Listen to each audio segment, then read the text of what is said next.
GMCত কিবা দৰৱ এটা ল'বলৈ গ'লোঁ ৰাতি 2টামান বজাত।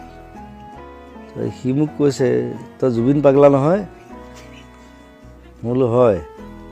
ঠাণ্ডা দিন। কৈছে, মই জানো তই ৰাণা কলিতাৰ ঘৰত থাকা।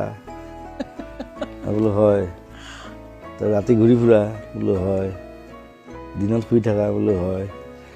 চব হয় আৰু উপায় নাই। তই পাগলা ময়ো পাগলা দে। বোলো বঢ়িয়া। লতা মংগেশকাৰ মৰিলে, কিবা এটা কৰিলে তাহাঁতি? নাই কৰা। ৰাজেশ খান্না মৰিছে, এটা নিউজ এটা ওলাইছে, ৰাজেশ খান্না ডাইড। মোৰ তাত ৰজা নাই। মই বোলো চা, মই অসমত যদি মই মৰোঁ, এসপ্তাহ বন্ধ হৈ যাব। I live like that. তাৰ চেট্টি ইমান ডাঙৰ ডিৰেক্টৰ, তাৰ চিনেমা গান গাবলৈ মাতিছে, মই বোলো গানটো পচন্দ হ'লে মাতিছে। চেট্টিয়ে কৈছে, এই কেঁচা আদমি। প্ৰীতমে কৈছে, এই এছা এই ৰাজা তহঁতৰ কাম আছে, ইয়াত আহিবি, মই নাযাওঁ।